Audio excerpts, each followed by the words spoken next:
All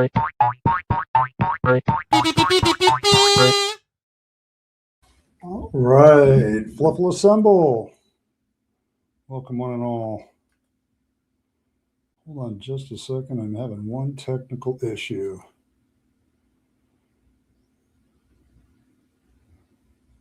All right, there we go. Just trying to get my audio set. But thank you once and all. Welcome to the Fluffle. Welcome to all of you. Whether you are a paid-for citizen, whether you are just a subscriber who's a tourist, or whether you're just looking across the border, welcome one and all to the Rabyd Nation, to the Rabyd Atheist. Fluffle assemble. So here we go. You probably read the title. It's kind of a roundtable night. I'm gonna do a couple of experiments here to test my own patience. So we'll see about that.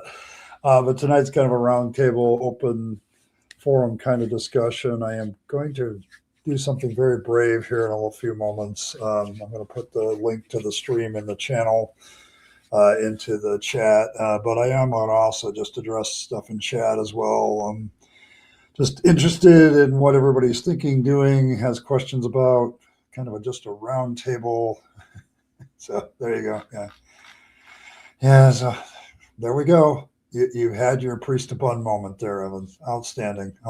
So, but yeah, like I'm running a little bit of an experiment here tonight, kind of testing some things out. It was suggested to me by another person to kind of see what kind of discussions might develop. And of course, my throat has decided to be allergic today. So, let's see. Any other announcements? There was, of course, a goal in chat.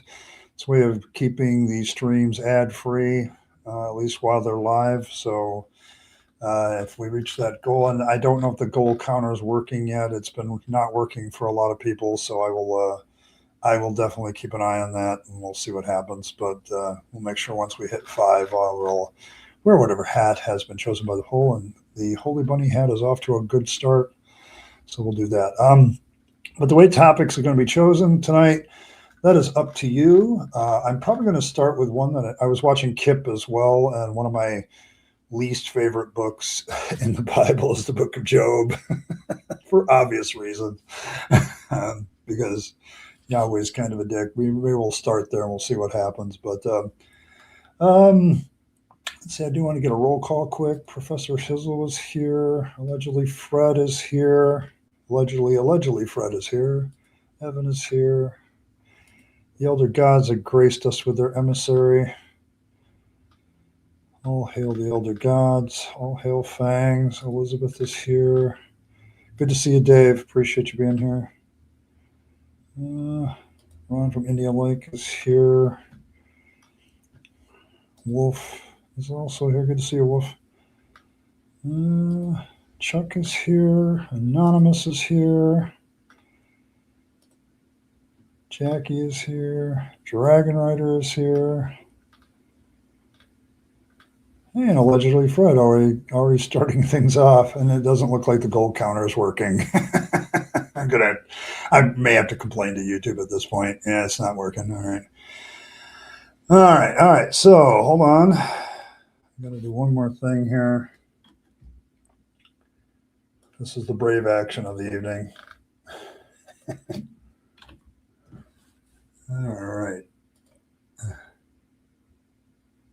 And I'm going to pin this too. There we go.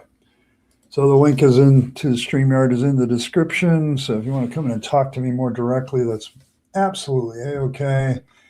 But I'm going to address whatever comments are available tonight. It's kind of an open forum. Just to kind of end the month of May. This will be my last broadcast for May because the next one will be June 1st. So it's kind of the way I'm going to end the month. A little bit of a round table here. You can have a rectangular table if you want, Fred. I will absolutely let you have one. If you can stay, I've said stay away from religion, but I don't care. It's just, I think there's a growing frustration among the humans here on Earth that deal with counter apologetics, not necessarily the elder gods. The elder gods have infinite patient, mostly because I sleep through everything. But so there you go. Hey, I got somebody outstanding. Hey, Evan. Hey, how goes? All right. All right. This time, I promised I'd try to get up enough energy to at least say hi, so I figured why not before all I right. completely Good. melt. Good. Good. All right. Yeah, it's getting warm here in Michigan too, so I'm starting to melt. It's too hot. Yeah, Yeah. yeah. Today isn't as bad here as it was last week, but yeah, I'm on the top floor of my apartment building, so we get humid up here. Yeah, yeah, you probably do. You probably do. Good ventil. Hopefully, it's got good ventilation too.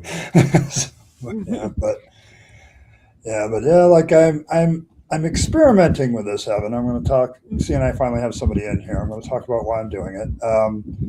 The Rabyd Atheist is becoming more of a podcast show, and I realize the need to actually talk to people from time to time, as much as my autistic self rebels against this. You know what I'm saying? Um, and so there may be elements of the show coming that are me inviting people in on a regular weekly basis too. So we'll see. But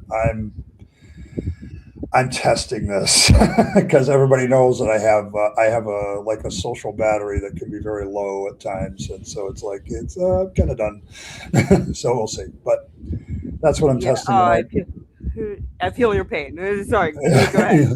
No, it's fine, Evan. It's fine. But yeah, like I'm just testing this out, seeing how it works. Somebody asked me to talk about something besides atheism, deconversion, and apologetics. And it's like, what else do I talk about? I don't know. I do other things, but I don't know if I talk about them very much. So, but yeah, there's a Well, lot of I'm other always topics. yeah, I'm always here to hear you talk about your old pets. You know me. I All my old pets. absolutely hate pets, right? Yeah. Old pets, I've had quite a few. Man, my first dog when I was a kid was a long-haired dachshund. So just a cute little wiener dog with looked like an Irish setter that somebody had shrunk down with a shrink ray, like.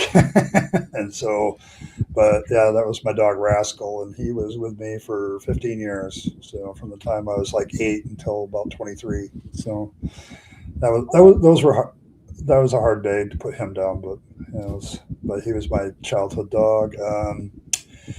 And of course, Gabe, my beagle, I had him for a long time, so I miss him. Still have his collar on my shelf. Other pets, I don't know. I always had when I was a kid, I always had an assortment of menagerie in my garage, squirrels, whatever things I'd find, birds. I lived out in the country, so you usually had something around. So just listening. Ah, yeah, there we go. There's the kitties. See, Yeah, that's Pantera. She's my grumpy kitty, hence why she was like, "How dare you pick me up?" But how dare you pick me up? Uh, oh, there's Jackie. Okay. I'm trying to make sure I got everybody because I don't want to leave anybody out. Hey, it's natives here too. Good. But yeah, like this is. But yeah, I've had those are my two main pets. I think most of the time my hobbies growing up were reading books and walking in the woods. So it was kind of like yeah, I live still in the same town that I lived in when I was growing up as a boy. So a whole bunch of trails and woods and creeks to throw stones in and all that stuff. So there you go. yeah, I Oh, say, definitely like. Yeah, I love it here in New York, but I definitely miss that middle of nowhere feeling and getting to go oh yeah, out to the woods more often. I mean, I'm lucky in that I do live near a bunch of really great parks here, but like it's not the same. yeah. Oh, it's not the same. Yeah, like it. I've been in the city and I've been to the parks in the city, like in Houston, but you always have that city feeling and noise around you. When you Yeah. walk in the woods around here, it's just an infinite, like, no, I can keep going. I can still see more. Yeah, So, I was literally cracking up yesterday because there is like a small patch of slightly foresty area in one of the parks in my neighborhood, but it really is this very narrow patch of woodsy area.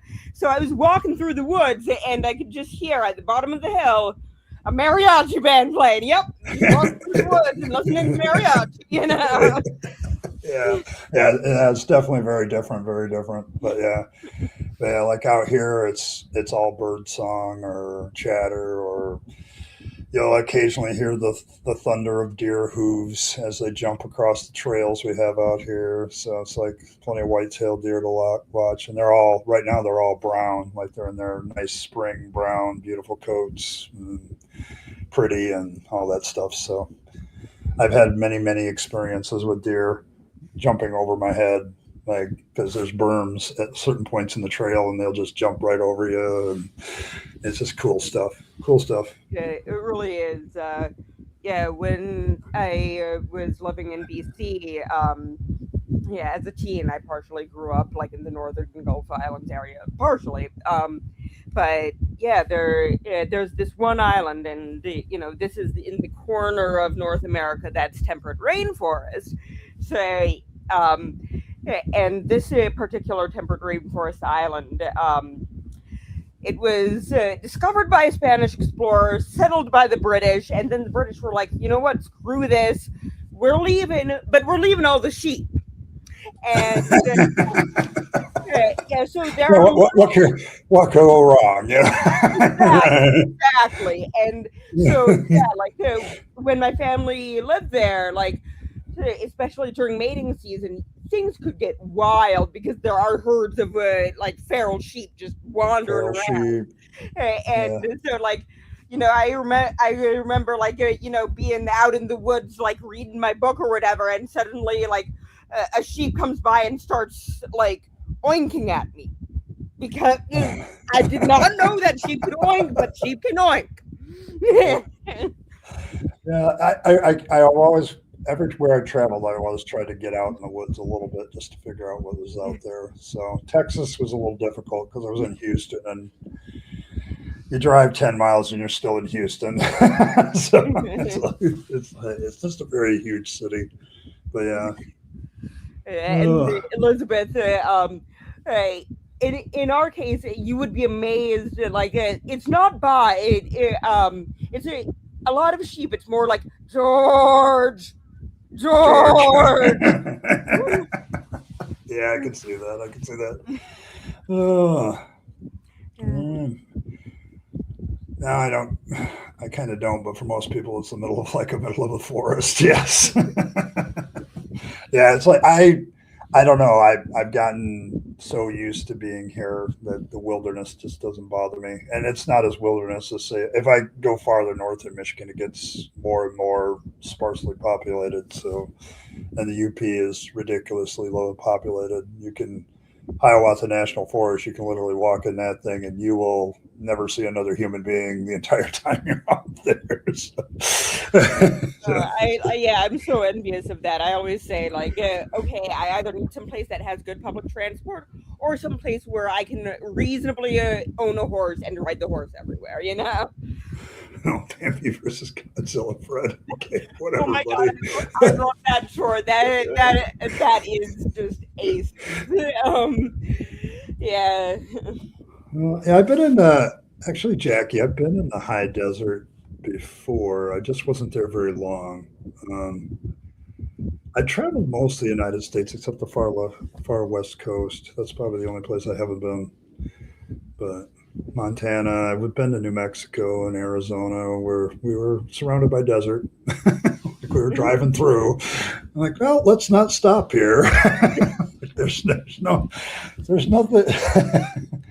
But I know that there's a lot of. I became a nature nut when I was a kid, so I studied a lot of stuff like that. I know a lot of stuff from reading books. I haven't always experienced everything though, so it's a classic. Right. Bambi versus Godzilla. And you've got to be patient at first, and you've also got to read the credits. That half the point is reading the credits. Okay, cool. All right. Now I got something else to watch. Oh, Oh my And goodness. if you ever get the chance to like go out west, definitely Northern Gulf Islands, like Seattle and Victoria, like Seattle and Victoria area, like just gorgeous, gorgeous landscapes and islands and such. Bears and a big cat. Yeah, coyote. Yep. I'm trying to think. I've encountered a lot of deer.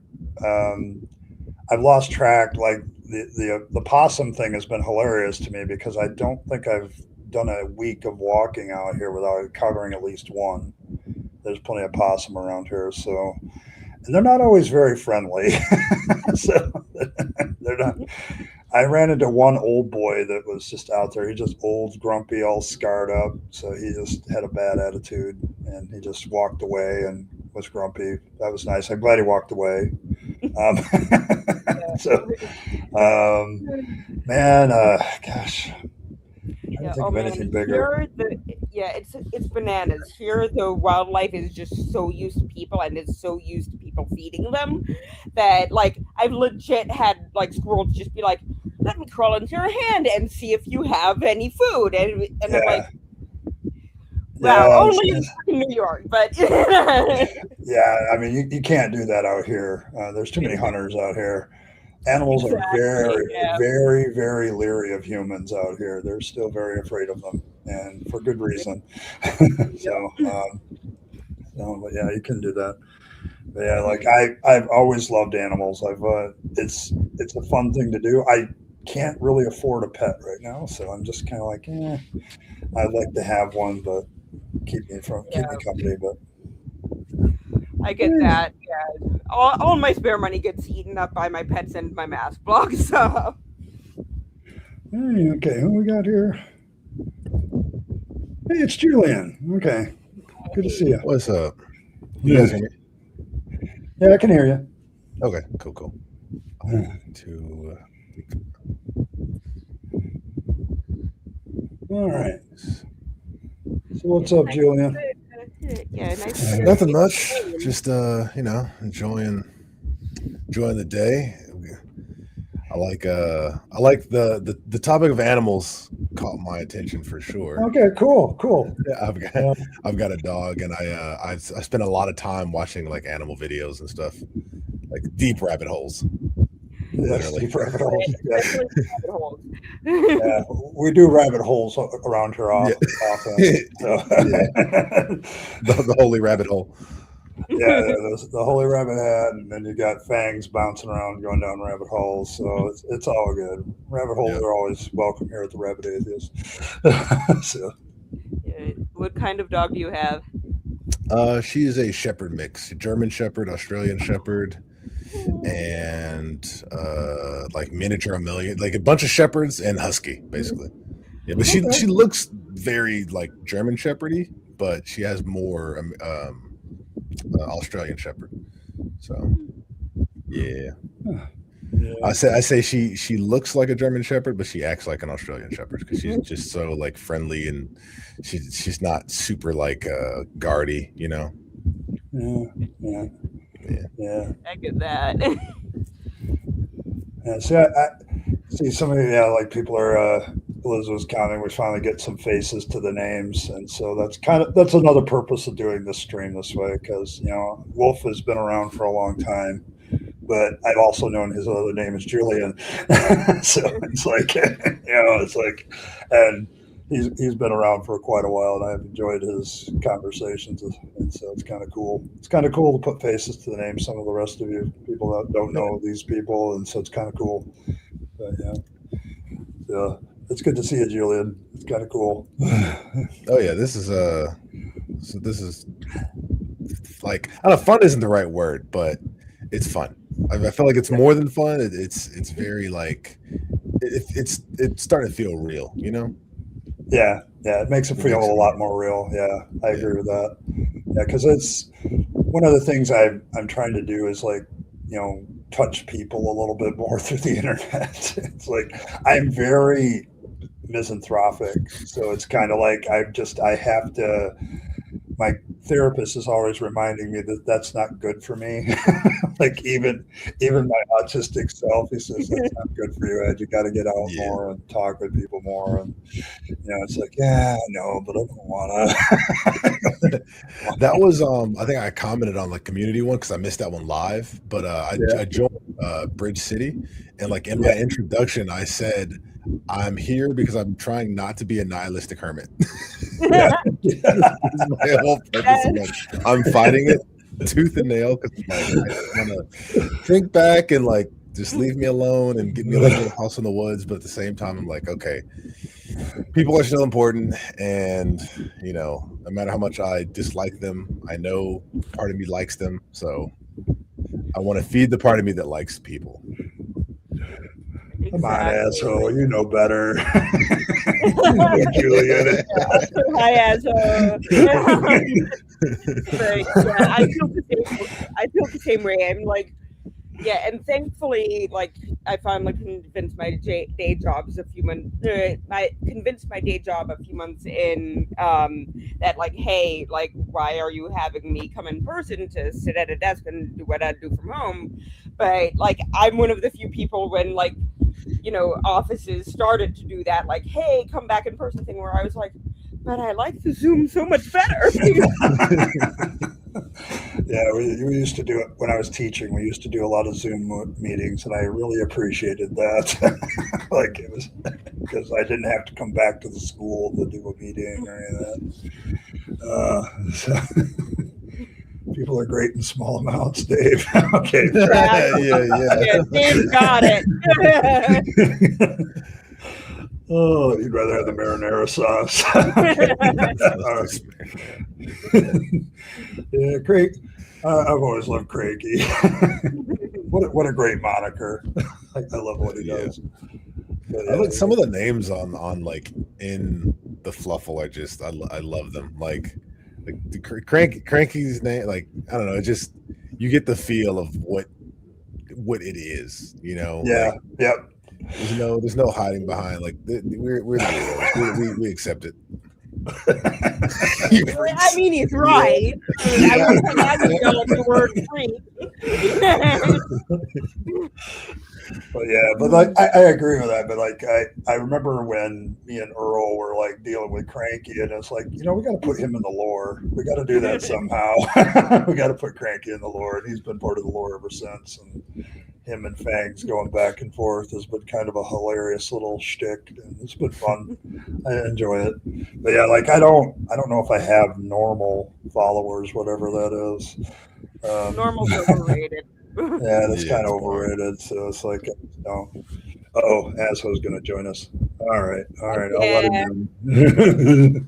Hey, Asshole. Devil dog. No, I just feel like I was beckoned. I mean, first of all, you've been summoned. And then, no, I need you playing this out, Rabyd. I know it. You know what I do. You know how I do it. Oh my God, you can't have Earl. You got to have me up here. What the hell? Hey, I am an underslept person. I mean, you got two kittens here, and a dog chasing this damn things all day long.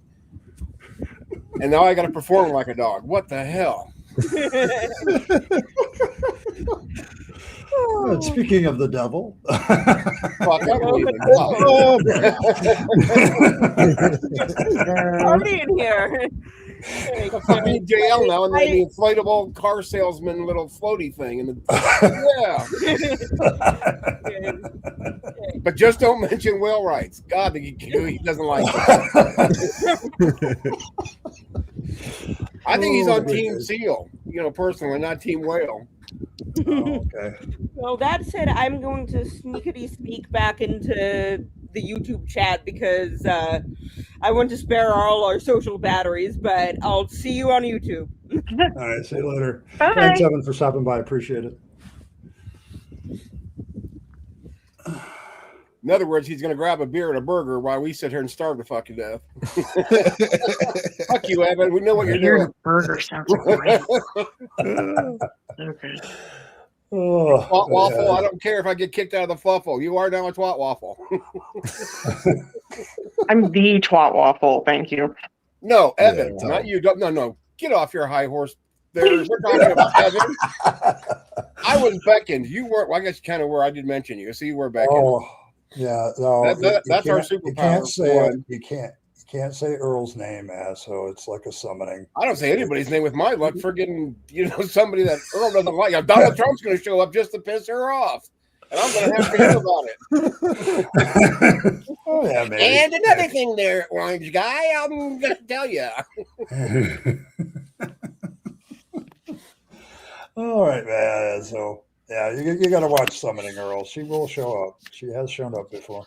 Yeah, now she got something in her brain that, I'll make up a little caricature of this.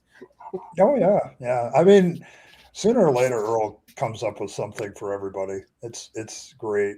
Like, I have always loved her art. So, it's I like think she's going to have to start replacing the whole "in God we trust" crap with "in Fangs we trust," or the fat guy. I could be the fat guy too. I don't care.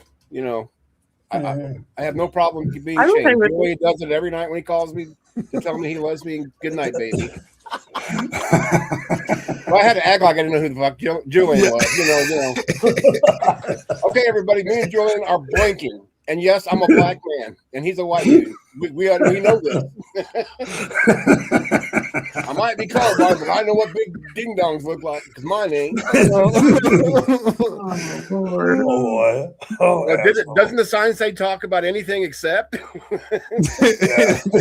I'm not going to mention those three things because somebody's going to talk about that shit. Oh, yes, we know, Cranky. We know. You know, trust that little fucker Fangs. Fangs me fart. Oh my god, you guys are. I'm leaving. I'm going back to my echo chamber. At least I knew where my place was. I didn't have to think.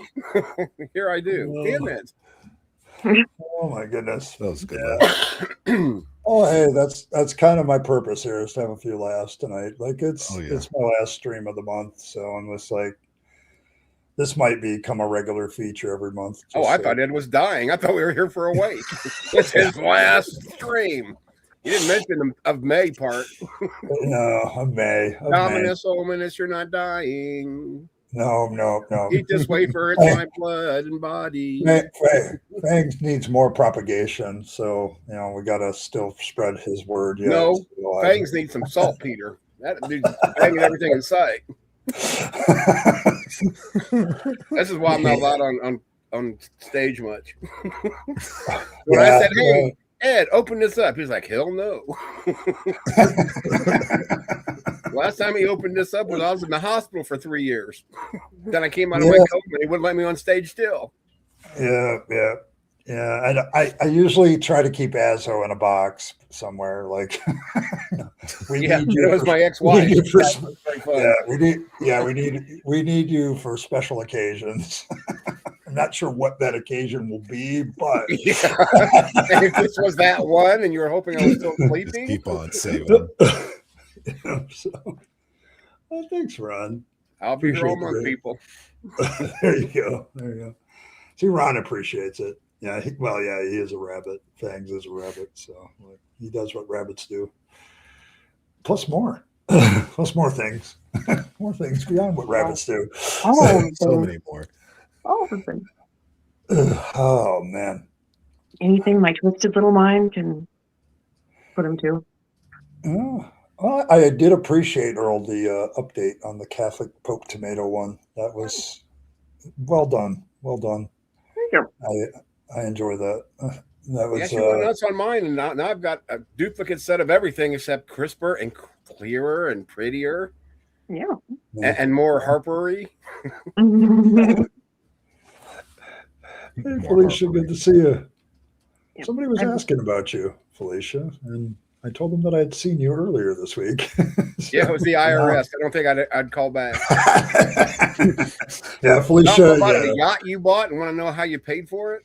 I just said YouTube pays pretty good, I guess. Especially at 8 o'clock in the morning. Yeah, so Felicia now has to dodge the IRS like the rest of us. Okay, that's fair. No, ice like some people. It's just 1 6 of one, half dozen of the other. It's 3 letters, 1 word. Yeah, well, that's all. And it ain't I was surprised when I was doing my poli-sci degree how much alphabet soup there actually is. That people have no idea that these organizations even exist. Right. They're government agencies. So Well, there was one the other day. Well, it's been a while, but it was like the pedos, and I forgot what the acronym that they use. I've never heard of it. I looked it up, and it's like, ew. Do I? Map. Yeah, there we go. Yeah, I just didn't want to say what else. I'm going to promote that or platform that crap, but it's like, oh my goodness, get me the hell out of here. That's stupid. Yeah. yeah, yeah.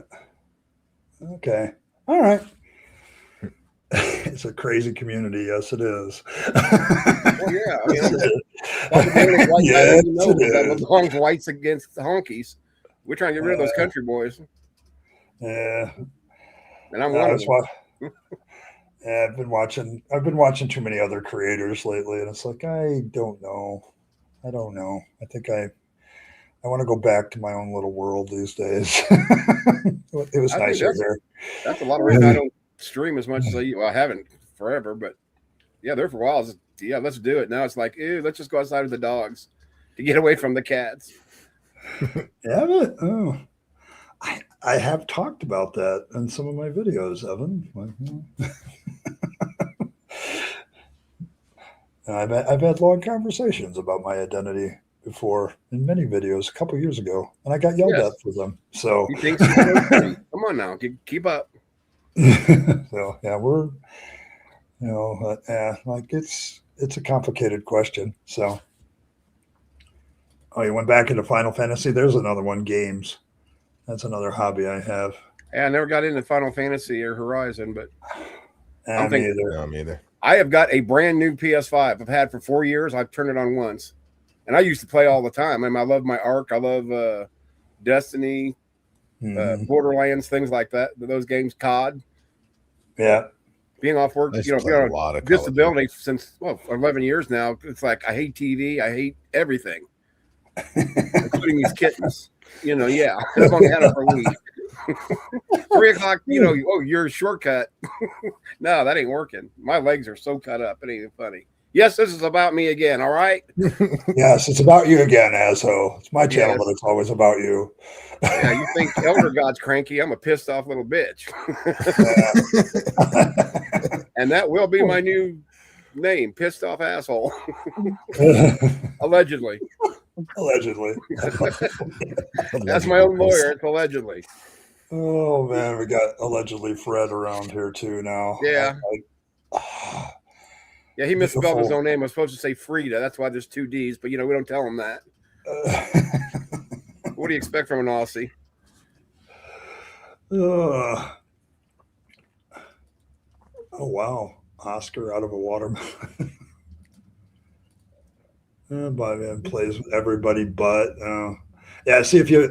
Julian, if you played a lot of Call of Duty, you might have run into my son on occasion because he used to play. It's possible. Yeah, it's like he used to play that religiously. I don't know what his handle is, but he used to play that all the time. I'm like, why do you like this so much? He says it's fun. And the problem with him is he is so instinctual when he aims and fires that he never misses. Like he doesn't even think about it. Like it's just he was very, very good at it. I think I've run into him. Isn't his gamer moniker like Little Rabyd? Little Rabyd. Probably not. But I remember we had an old, I don't know if it's PS1, PS2, and we were playing James Bond, GoldenEye, the multiplayer, and he kicked my ass like every time. He didn't even have to hardly aim. That's when I retired. Some people are just better. There's nothing you can do about it. Yeah, he's just really, really good at it. And I quit playing with my son when he started catching up with me at 8 or 9 years old with Need for Speed. I was pissed off. I said, "Come on, we're going for a ride, boy." Dad, can I drive? Hell no! It's the only thing I can beat you at. I can reach the pedals. And it got bad. All my kids started beating me up on games, but I still love them. And that's what started happening with basketball and all. They said, well, I used to be good at basketball. What happened? Oh yeah, I'm old. Yeah, you're old. But I still, there's a bunch of those old guys that go up there and play with our kids or grandkids, at the city or our small town, park. It'd still be fun, but we didn't do a whole lot of full court at our age. Yeah, you guys go down there, get down. We'll catch up with you. Yeah, there'll be like 4 of them down on the other end, and I'll be one of them, and 2 of them be smoking. It's like idiots. My 2 boys were both athletes, so by the time they hit 10, they were starting to give me a run for my money. Yeah, I was getting old. So yeah. There's no more getting old for me. I'm there. You're there. You have arrived. I'm going down Interstate 61 right now, and in October it's going to be 62 if I'm lucky. Oh, Asso. It's hard for me to picture you that old. If I wake up in the morning and look at this body and say, where the hell did I go? I can remember when that Rabyd Atheist had long hair back in, like odd 6. I have never had long hair, by the way. Yeah, I used to have him walking to school every day uphill in the snow both ways, and he'd bitch about it. Oh, my goodness. I'm proudly bald, but I used to have hair. Thank you, Sandals. I am old. At least somebody agrees with me. Me too. Yeah. Yeah. Earl's complained about how old she's getting too. So yeah, oh my God, heaven forbid for the 40s. My God, I got a lot older than her. Oh, my body hurts when I get up. How do you think my socks feel? They got holes in them. I've got holes in me. Hey, this is a family show. This ain't only Fangs. I did them on purpose. Oh my goodness, yeah. Felicia, I play with my plants and I walk my dog and I do art and I am an edgelord on the internet. That's what I do in my spare time. Yeah, she has a lot of plants, Felicia. Yeah, Evan is trying to encourage you. Ed, I would encourage you not to open up a panel and let me back on ever again. Just saying. Except for Earl's birthday. Well,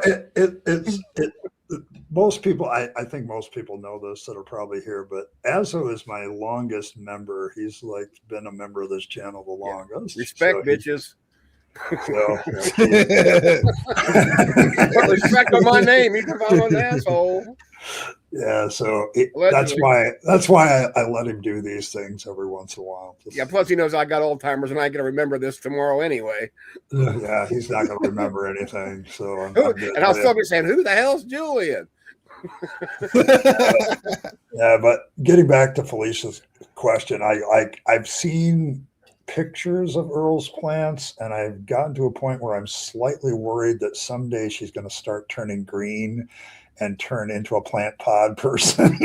I'm convinced she takes those things and put it on her Princess Leia. Yeah, my metamorphosis will be complete. Yeah. Yes, I'm really worried that one day she's going to pan and there's going to be this pod with her in it. A little sprout coming out of my ear. Yeah, it's kind of bad.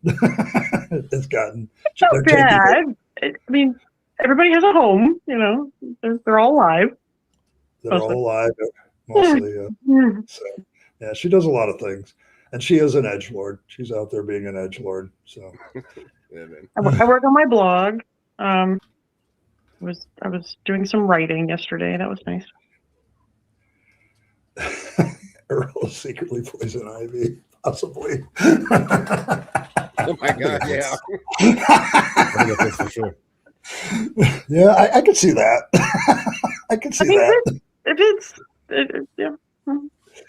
So I'm more of a what do you call those? The Venus flytrap. The Venus flytrap. Thank you. Yeah. That's what I used to call my zipper. I don't know. I just came to thought. Sorry, I don't think about this. It comes to me. I can't control this genius.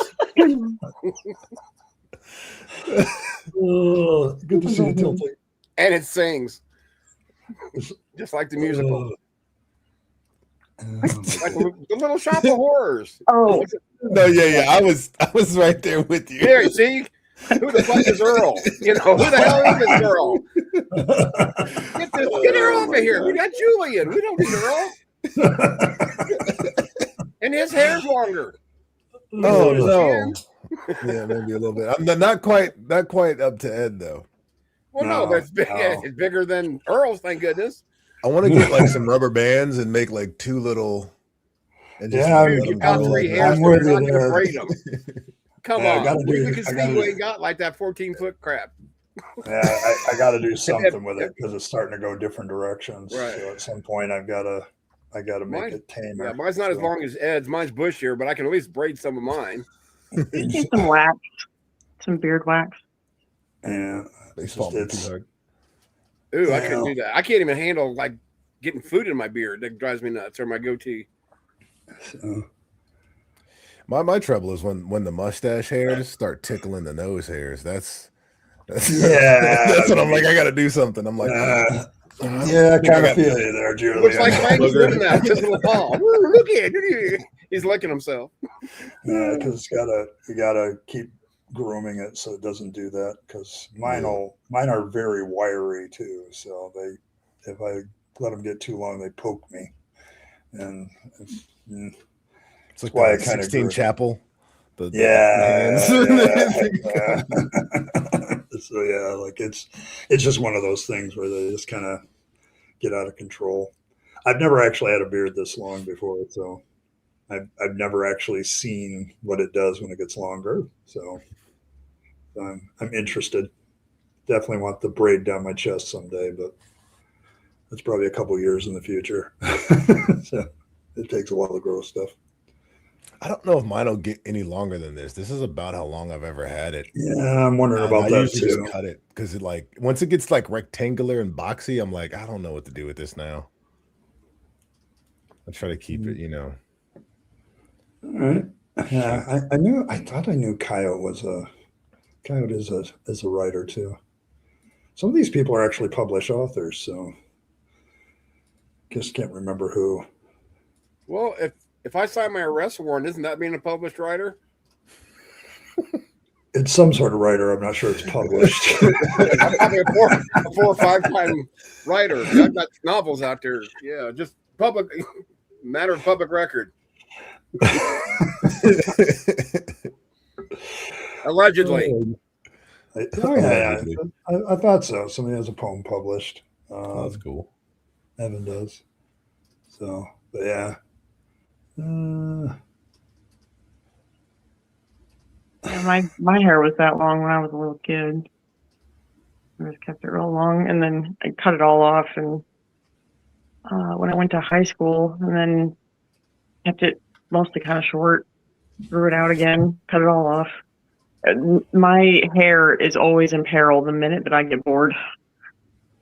Yes, this is true. I've known you long enough to know that. Yeah, the second I get bored, it's gone. It is gone. Man, them hairs hate to see them thumbs twiddling. Mm-hmm. Yeah. I gotta. Boredom and me do not work well, so got to keep doing something. I don't know if my hair is in jeopardy when I get bored, but my good decisions become in jeopardy.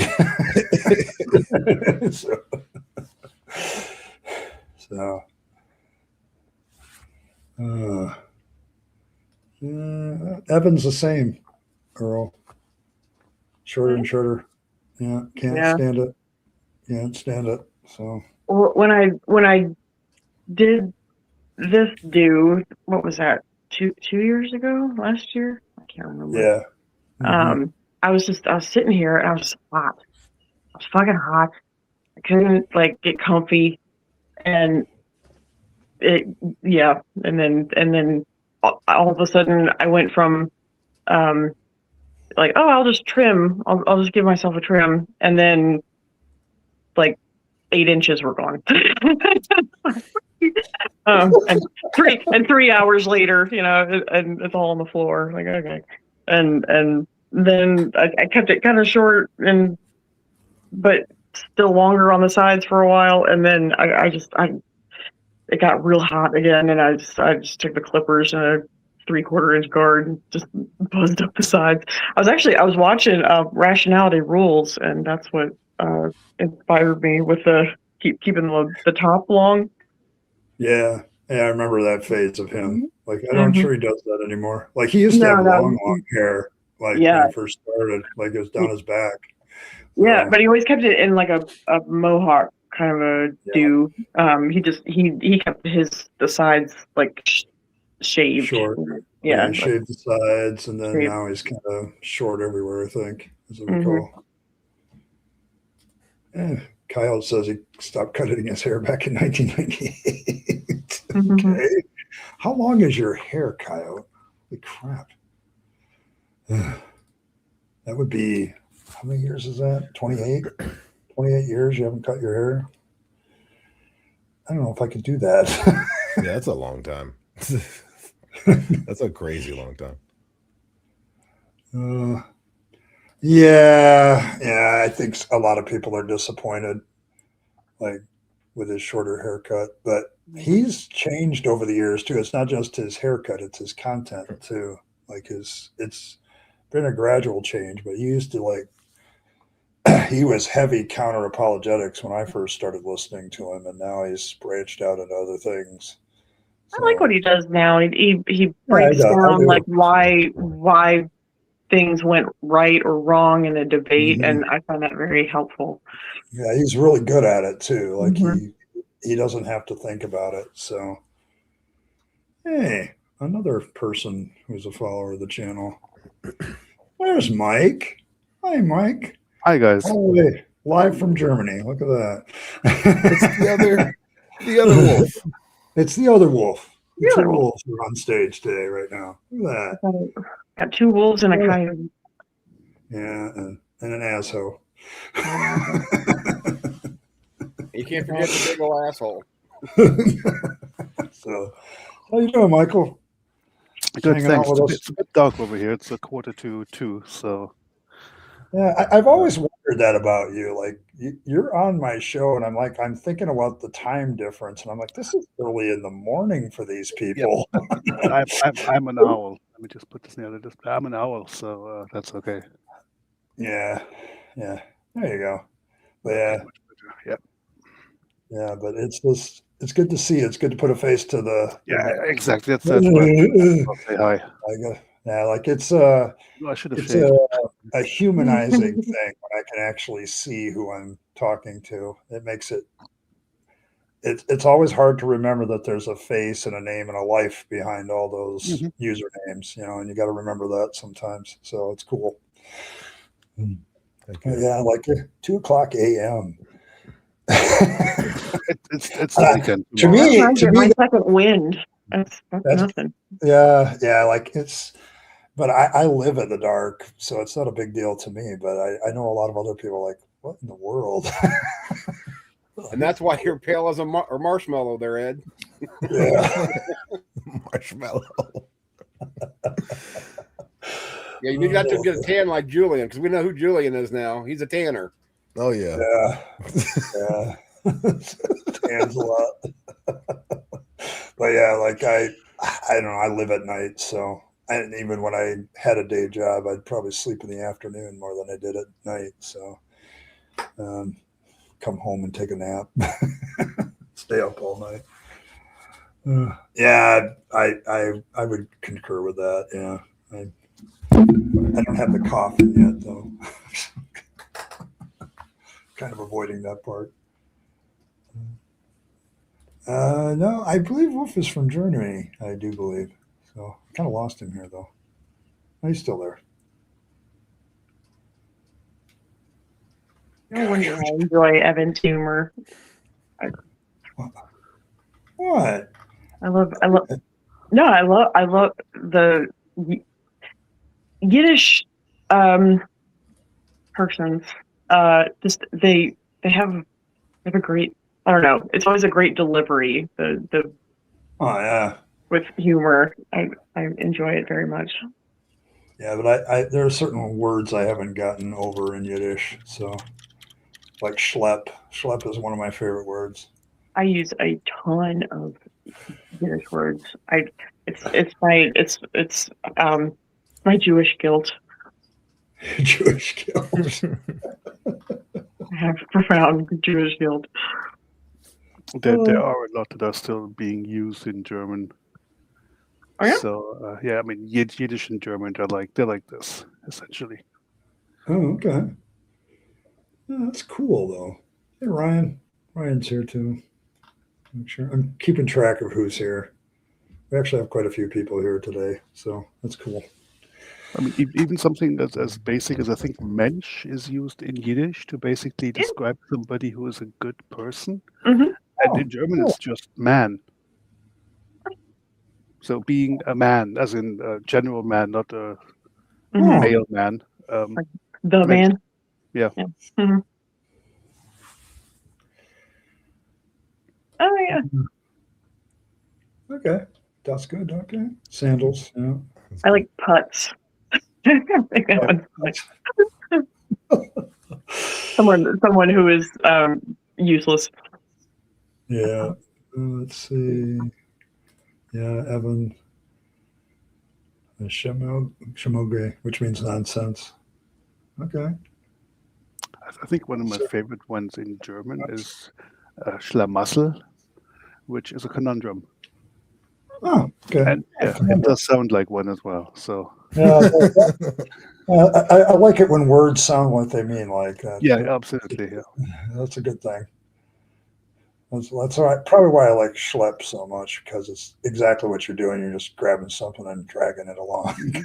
I experienced Schadenfreude quite a bit. Yeah. I don't know that that's a good thing, but I do experience it quite a bit. It always makes me happy. I came back just because one, it's Shmagaga. It means my pronunciations are awful anyway. No I have worries. trouble with English words. I figured it was easy to say, easier to say, but yeah. And Shli Mazel is so if you think of the phrase Mazel Tov, which means good luck, Shli Mazel is the opposite of that, which is so bad luck. So like you've got like. You know, in Isaac Bashevis Singer stories, you'll occasionally have these characters, Mazel and Shli Mazel, where Mazel's going around trying to build people up and give them good luck, and Shli Mazel is like, "Ha! I'm going to destroy all of Mazel's plans." You know. Okay. All right, gotcha. All right. The clusterfuck. Exactly, but another one of my favorite words. But yeah, I love hearing like. I think at some point you pointed out that like from is just an old spelling of observant or something. Was that you who pointed that out? Somebody who speaks German pointed out. Oh yeah, from is pious. Exactly. Yeah, they found that so fascinating. You know. And schlepp is also used in German as a verb for schleppen is just to drag. To drag, yeah. I love that. Yeah. Yeah. I like chutzpah. Mostly because I have a lot of it. Yeah. Yeah. All of the audacity. Yes. That's definitely a word that describes Earl. Definitely. And I agree with Sir Equinox. Yeah, Mishigas is another good one. We definitely have a lot of words that essentially translate to some form of nonsense or BS. Yeah, we are starting to sound like a Mel Brooks movie. Yes. Nosh, that's another one I use a lot. Well, I'll just make sure to bring the 15 commandments next time. Okay, there you go. There you go. I'm gonna dip back in chat because I just woke up. That's because I'm also third shifter, Ed. And I need to eat breakfast. Yeah, I gotcha. I gotcha. I can never go to bed early enough to get up like at a good time. I'm always like going to bed at like noon or 1 o'clock. Yeah, I just got up like before I started streaming, so that's a normal occurrence. It's my normal. But it's good to finally see everybody. Thank you for stopping by. I appreciate it. Right. Since Indian mentioned dress in Schlepp, a bridal gown strain is called Schleppe in German because you drag it behind you. Drag it behind you. That makes sense. Yep. So much sense. Wow. So German and English are like parallel languages. That's amazing to me. I suppose that Yiddish took a lot of German, and German also appropriated some of the Yiddish words. Yeah, like in English, that's like a normal occurrence. Like there's no such thing as an English word that's an English word, if you ask me, if you stare it down long enough. Yeah, to me, that's Haitian Creole is to French what English is to German. It's like, okay, I see how you got that word, but also you took in all these other words from like a million different other languages. Yeah, I have to think that that's because English became a pretty global language for a while, and so it's just picked up all these words from all around the world and just incorporate them. So, but then again, we do have a shit ton of French and Latin as well in German. Yeah, and that actually helped a lot when I learned English, because those words, to a large extent, I could just translate or just reuse because they were the same. Yeah, see, we've become educational. Look at that. Sorry. Most educational channel. That's because I'm not in chat. Well, well, yeah, but it's like I got into all this stuff because, when you study the Bible a lot, like I used to, you end up going into all different scholars around the world, and you just have to end up like studying all kinds of language words, origins of words. So it's like you end up going around the world, and all the Bibles are translations now, so you have to delve into why they translated it this way and that way. So yeah, I definitely remember when I was working for a couple of Columbia professors.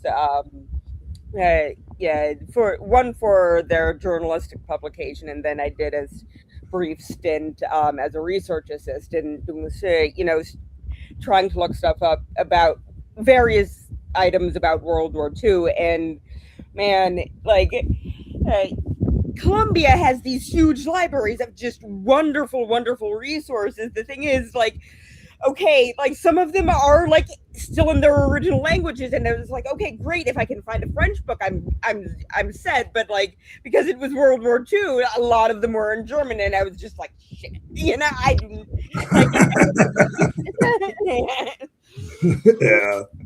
Yeah, just finding the right language is very interesting. But that's where I also learned about Western scholarship kind of being up its own ass sometimes with other scholarship from around the world. So it's like, we don't really listen to the Arabic people, and we don't listen to the Chinese very well, and we don't listen to some of the African scholarship schools. And, they have different opinions. And it's like, okay. That's why I'm interested in that right now, mostly. I'm just studying how supposed Western technology may not be ours. It's like we're just really good thieves. so it's like just really good thieves at times. But yeah, I was on Robert's show last weekend talking about that. The guy they had on there was talking about the history of science, and that was kind of cool. And he was like, it's because we don't speak all these other languages. We tend to be stuck in our Western rut, and so we don't get to hear anybody else. So it's like, I have been like regularly disappointed in like my education on that front. I mean, I've had a great education on that front. Like, hey, like how many Americans can say they're bilingual? But there are several like languages where I only learned as an adult. Like, oh, they don't use the same alphabet as us. I've never seen that alphabet before, and it looks freaking awesome, and I didn't know it existed until I was today years old. Like you learn a lot of that stuff like through things like a lot of our like academia when it comes to horticulture and all that stuff is probably a straight rip off from the Mayans and the Aztecs and all that crap. So it's like they just took the stuff that worked and moved on. All of a sudden everybody else. What a language may not even have the same language features. Because the culture is so different that some concepts don't even exist. Yeah, so it's like so we end up taking those concepts, coming up with words for them, and then nobody remembers that we took them. Have you heard the people in Africa that click? Yep. Yeah, the clicking noises. Mhm. Yep, that's So a cool. cool language. It's a cool Mhm. language. And there's one that they use in Scandinavia somewhere, but there's a whistle. Yeah, there's a whistle language. There's whistles in language. Yep. Yeah, there's also one in. They live on like these fjords, and so they whistle back and forth. That's very cool. They also use that, I think, in one of the Spanish on the Azores, in one of the islands. Mm-hmm. The shepherd's whistle as well. Yep. Yeah, and so they have all kinds of whistling because it carries better. You can hear it farther away. And of course, yodeling. Definitely, same thing. Yeah, in Switzerland. Switzerland, the yodel. Yeah, the Alps. Because you can actually hear the yodel, and you might not necessarily hear somebody shouting. So it's like, so. I used to be able to do that when I was a kid. I don't know if I can do that anymore. My neck is so fucked up right now. I don't know if I can. Oh, I've been there. Oh, by the way, I just checked. So Yiddish is actually Judeo-German. Judeo-German? Yep. So, okay, so it's like, so it has a German root to it. Yeah. And it basically goes back to the 12th century as far as they know. And traditionally it was written using Hebrew letters. Okay. But it's got like it's basically what the Jews in the German-speaking areas spoke. Yeah, I'm pretty somebody's sure. fan, I think. Yeah, I'm pretty sure it still uses the Hebrew alphabet. At least, like the Yiddish newspapers I see around these. Well, I haven't seen a Yiddish newspaper in years, but the last time I saw a Yiddish newspaper, it was also with the Aramaic block type that Hebrew uses. Okay. Yeah. All right. See, education. I'm learning. I did actually recently see one that was a Yiddish newspaper that was written here in this city right after World War II.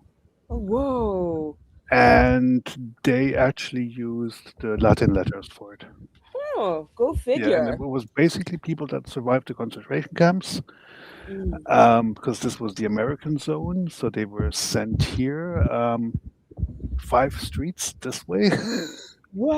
They had like half a street for them by the American forces. Oh, okay. And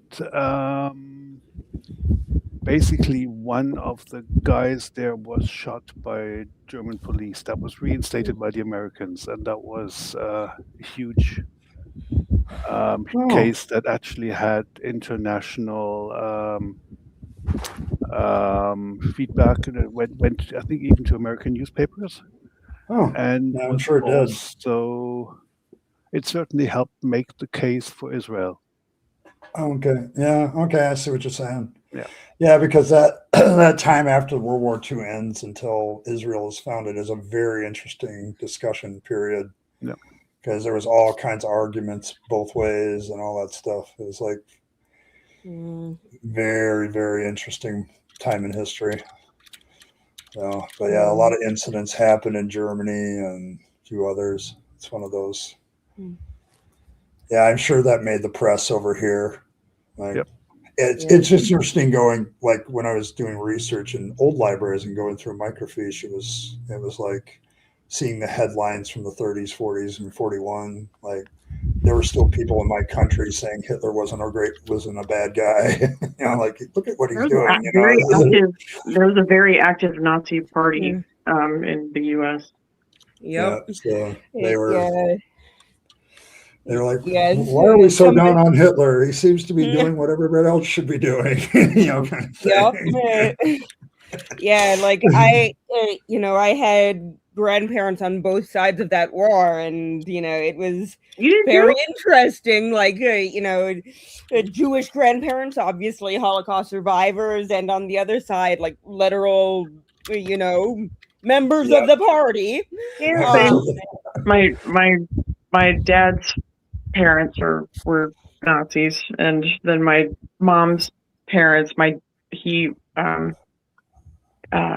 did something with aviation. So yeah, they were on opposite sides of the war, but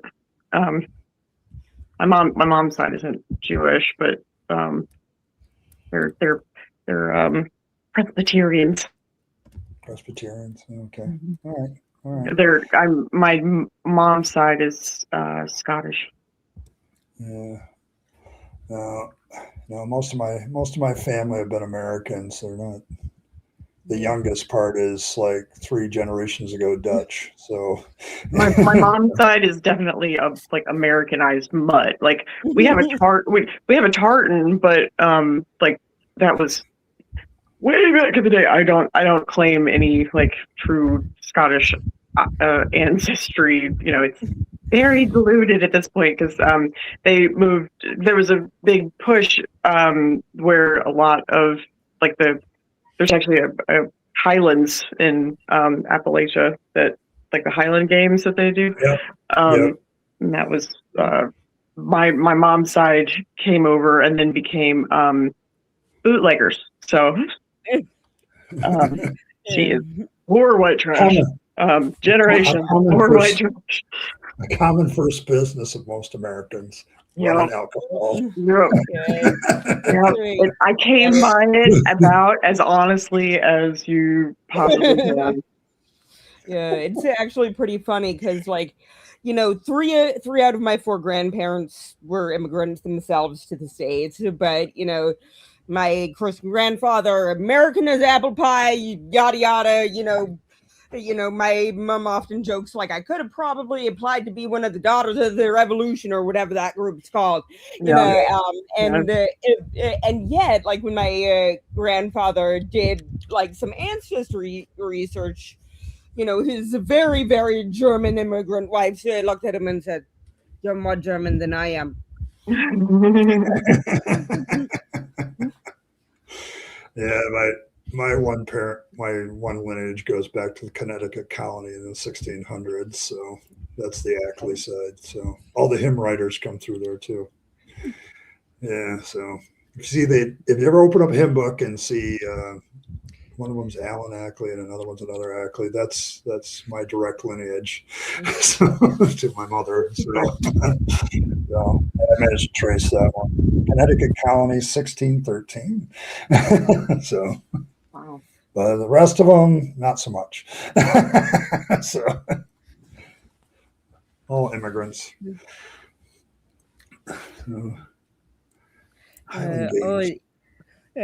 Yeah, Ron, sounds like Ron. Your family must be very interesting. Your in-laws, etc. Yeah,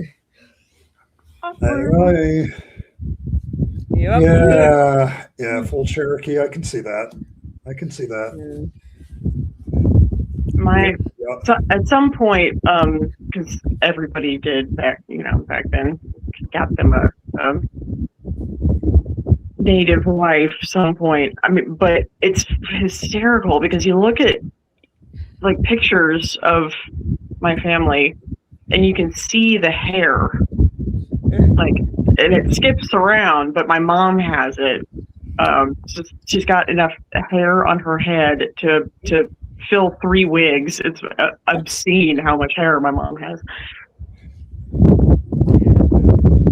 Okay, I think I'm gonna hop off for real now because I can feel my social battery really dying. But thank you guys. See you later, Evan. Bye. Yeah. Scottish 12 kilts just for fun. Okay. So my little brother has some kilts. You can impersonate like 11 Scottish clans and the other one's real one. There you go. I know how clannish that gets. Trust me. They argue about this thing. I think if you're from Central Europe, you're just a bastard anyways. I mean, pretty much.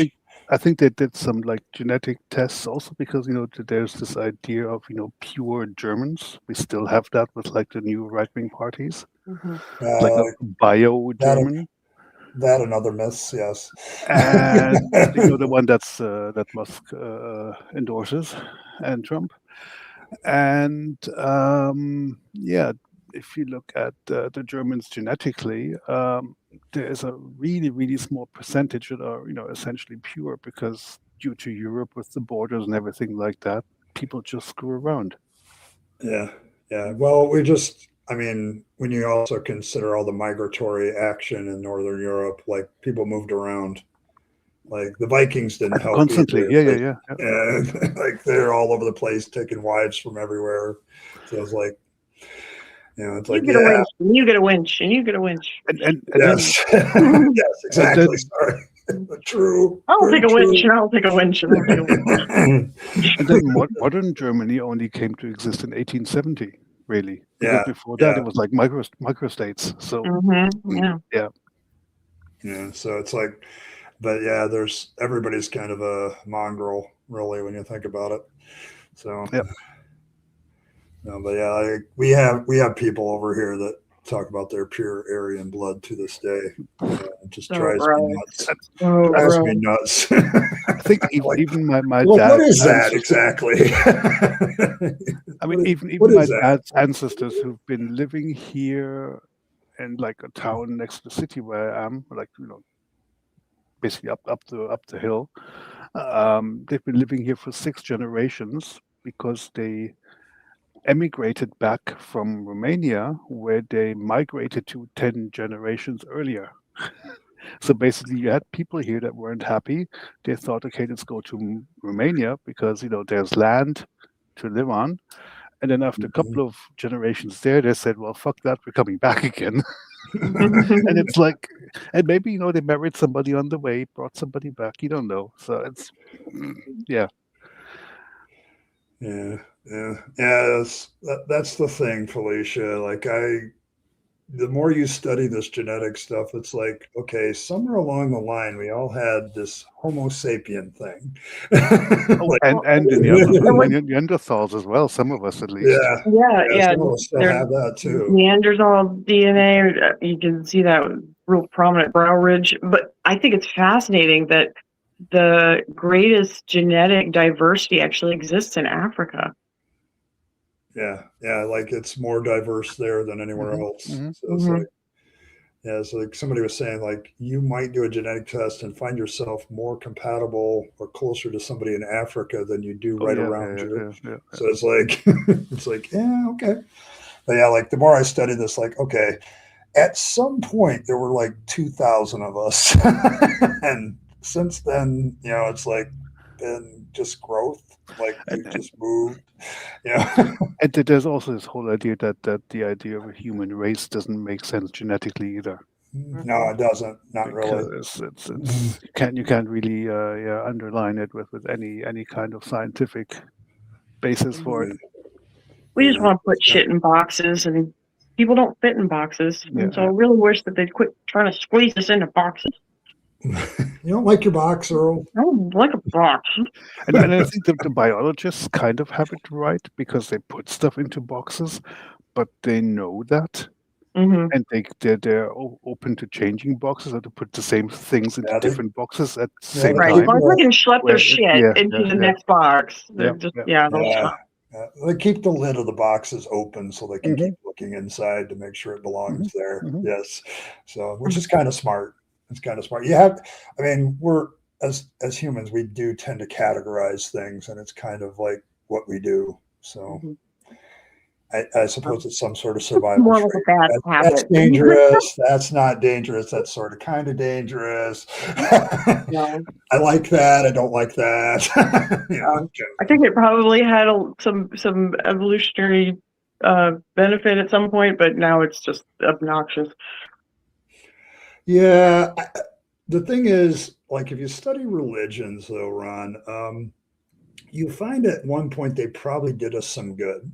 Like, they made us help us come psychologically to terms with things. Like, you had somebody you loved, they died. The unexplainable, which is exactly the problem with them, because they cease all potential inquiry into the subject for what the real reason is that we have lightning or like storms or bad shit happens to good people. Like, we want answers to all that kind of stuff, and there aren't any. It just coming to terms with death, like the oldest religious traditions we have are funerary rites, like people burying people. So it's people are always afraid of death, and so they have to find some way to make that more comfy internally. And somebody was, it's a good sleep. I think it was Blossom or somebody who asked me on Discord or here whether I played Dawn of Man, and yes, I played a lot because of the history behind it. Like, and some of the earliest technologies in religion are funerary rites and worship of ancestors, like coming to terms with that person that died is still around. Like they're just it makes them feel. It's all about fifis. Makes them feel good. Yeah, it fills the fifis and all that stuff, and then you also bury them with respect and things like that. So it comes to terms with things, and then later on you develop all the other bullshit gets attached with it. I understand it, but one thing I found fascinating, I think it's in northern Pakistan. There is essentially like a tribe of people that have their kind of own animistic religion, so they're separate from all the Muslims around them, and they're protected, so they're fine with that. They're not being proselytized by the Muslims. They kind of leave them alone, and they don't have any gods. They have like spirits everywhere in nature. And one thing I found interesting, because they had like a documentary, and they go out in the world, they're materialistic, they look at what's around them, they use technology, they're not like the Amish where they're like shutting themselves off from the modern world. And one thing they do, which I found interesting, is whenever women are on their period, they have a house in the middle of the village where they get to retreat, like a spa. So it's not like the ones in Africa where they sit and let them starve. No. It's the exact opposite. It's the exact opposite. They get to retreat into that place.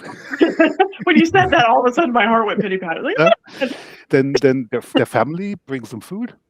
They don't have to cook or anything. And then depending on how it takes, then they leave again and go back to work. But I wish the West would figure that out. I just, expect us to bleed to death and just keep on going.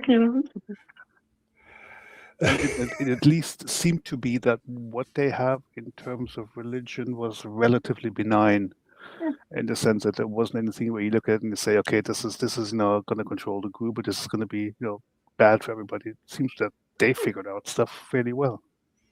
Yeah. Nice. That's quite refreshing. I found out that there's a museum in Thailand where its main purpose is to showcase death, essentially, and how all of that happens. And so they have, I think, over 2,000 different specimens where they, have been donated, and people in various. I mean, some of it's pretty horrific. People that got shot and what bullet wounds do internally to the body and stuff. Like, they've preserved all of this, and put it in glass. But what I found especially satisfying, again, Schadenfreude just, sprung up this morning, is that they put on display their most egregious, like, murderers and people that they execute for doing horrific shit to people. They put them in a box so that they can continue to they can serve some public good even after they're dead. Okay. I find that so twisted and so awesome. I can understand you very well. I'm starting to understand the Earl. I can understand why that would appeal to some of her sensibilities. It really does, because sometimes a motherfucker really ought to just keep getting the finger even after death. Some people just deserve it, and I appreciate that. Yeah, that's probably where all that divine punishment stuff in religion came from too. It's like somebody deserves to burn, like, or something like that. I mean, to be fair, there have been people that got killed or killed themselves where they didn't want to have a public place where they're being laid to rest, if there have been, because of people going on a pilgrimage. Mhm. Yeah. So especially some of the Nazis that survived World War II, the higher ones. Yeah, I was Yeah. about to say they did burials at sea for those guys. They just put them in a body bag and Yeah. chucked them off the back of the boat. That's not somebody you would put in a museum or something, because you'd have the wrong kind of people going there. Exactly. Yeah, I know they did that with Hitler's body. Yeah. He was burned, and Well, his ashes were scattered in the ocean. Yeah, they just chucked him in the drink. Yeah, he's dust out there floating around somewhere or something. No, he's probably all the way at the bottom of the ocean at this point. Yeah, probably. Yeah, like there are some people that people would do that to. I was listening to some of the worst presidents we've ever had. Some of them are buried in very obscure places where nobody knows where they're at, so their graves aren't desecrated. Right. Or the Mormons go and try to do their weird, dunking them. I don't know what the fuck they're so weird. Mormons are so weird. I can understand though why ex-Mormon channels are so popular though, because there's just so much weirdness to decompress from. They're just weird. Like everybody gets a planet. You get a planet. You get a planet. Everybody gets a planet. You get your own planet. You get to start your own race and start to do this all over again. Because yes, this is what we need to do this all over again. I thought evangelicals were odd, and then I heard about the Mormons. Yeah, Mormons take and the evangelicals suddenly become very, very tame. Yeah, that seems a little bit more normal now. Although I will say, the Pentecostal snake handler people that writhe around on the floor and shit, that's so weird. So it makes me profoundly uncomfy. So is RFK Jr. becoming a Pentecostal now with his snake handling? He's got brain worms. He's fucking hot. Every time I turn around, I hear another fucking story about that asshole putting some carcass on a car and what is the deal with just hiding corpses? He's handling snakes, and I'm like, is he going to Appalachia? It's like he's got a weird tongues. You can blame the brain worm.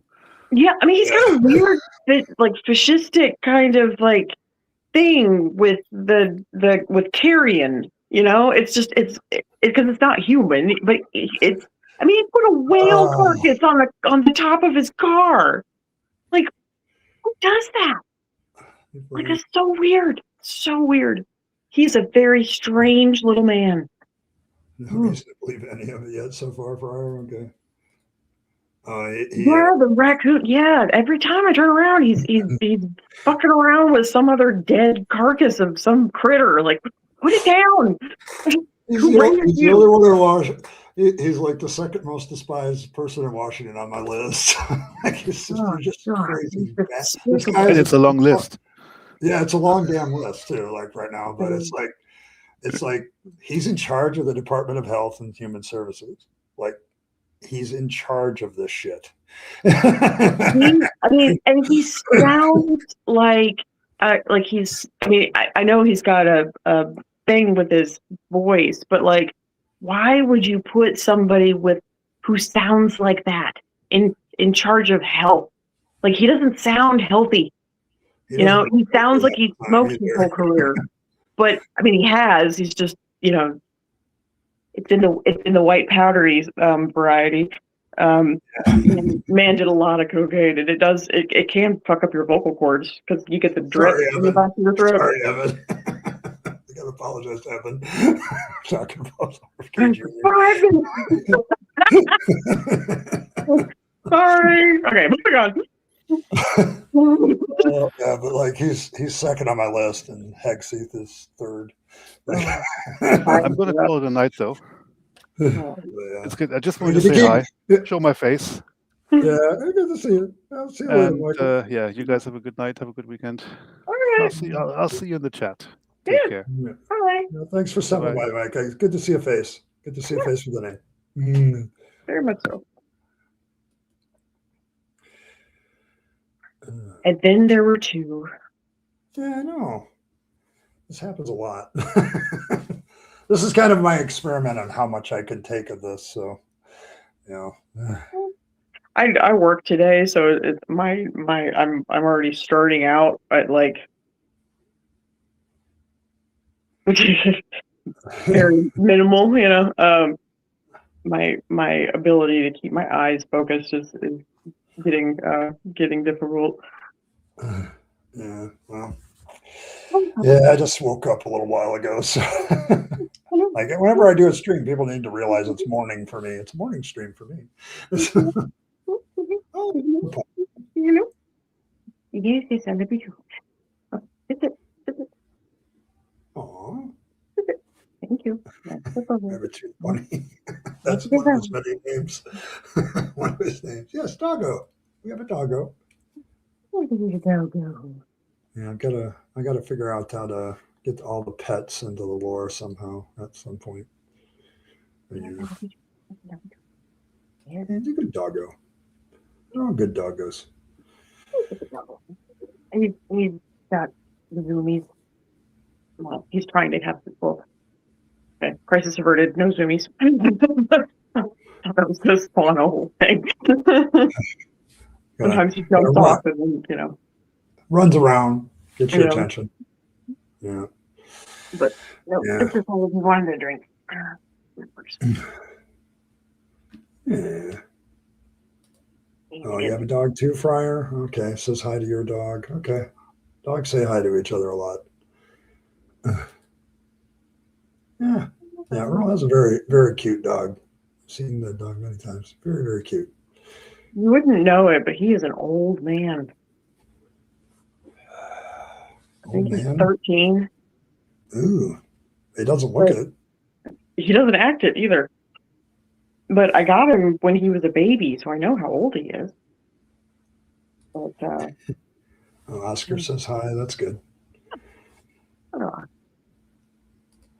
The turtle thing has been kind of interesting. I love the the interaction of the turtle. Like in my head, it's super funny. Well, yeah, because like as soon as like Evan brings in a turtle, the first thing I thought was tortoise in the hare, like instantly. Like I immediately went to Fangs and this turtle. like it's going to come out. That story is going to come out completely differently. They're going to be like both leaning against a tree. You know, like what the hell? Why are we racing? This is bullshit. Here, pass this. Yeah. So yeah. But yeah, like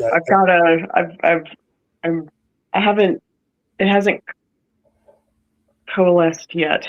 But yeah, the turtle is going to become a character. Yeah. As all things tend to, if you give it enough time.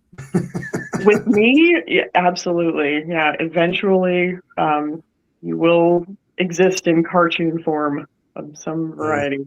Something will happen. Yep. My little brain will go, and there she goes. Oh, man. I had a patient today who said the nicest shit about me.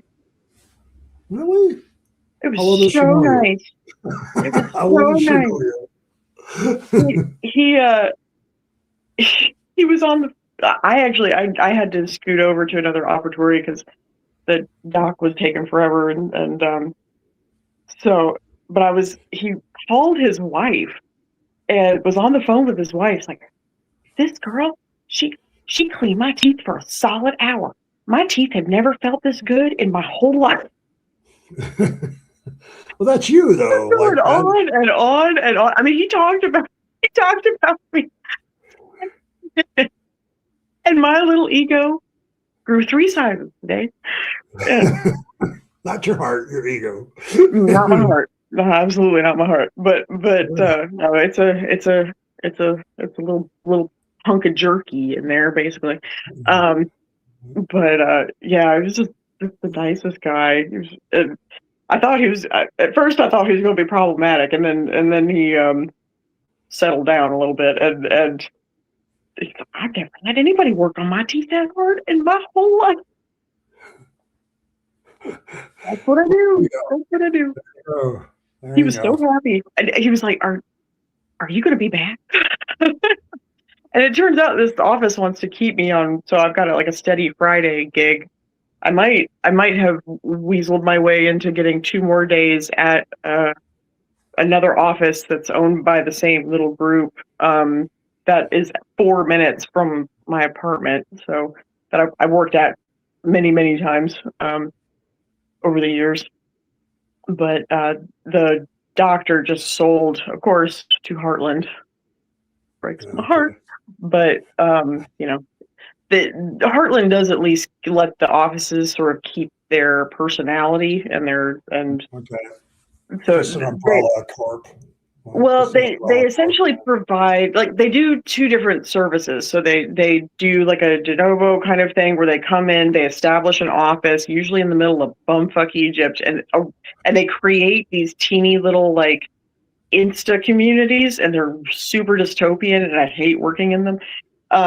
So they can build an office that's but they always have sneaky names, so you never know that they're actually a Heartland office. There is no Heartland dental office. Heartland just is the thing, and then they build. They've got these little satellite thingies all over the place, so they can do it that way, where they make a whole office, or they can acquire, which is what they've been doing en masse in this area, where a dentist either is retiring or they don't, because the characteristics that make a dentist a really good dentist make them a shit business owner, right? They exist in a world that's this big, right? They're completely myopic. They're highly detail oriented. They're perfectionistic. They have weird personality quirks because you have to hurt people all day, right? And that fucks up your brain. And so the traits that make a really good dentist make them an awful business owner. And so some dentists get into, they have their practice now and they hate that part of it. So then Heartland will come in and sort of acquire the the business is already established. It's already in its little strip mall, wherever it is or whatever, but they provide support. So if the dentist wants to retire, they can facilitate dentists, baby dentists coming in to eventually take over the practice. They have an entire apparatus for ordering equipment and supplies and stuff like that. That's all very, it's kind of catered to what you need, but it's all very here it is. This is simple and easy to use. Go ham.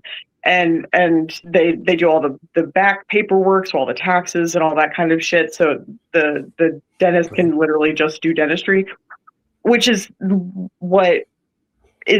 nice. And the offices that I have worked in where that's been what Heartland has done have been good for the practice. Nothing changes in terms of how you treat your patients and how a dentist basically does their job. The Heartland doesn't oversee they don't have quotas for those dentists. You have to do, so many crowns or whatever, they do in the de novo offices. Those offices, the dentists have they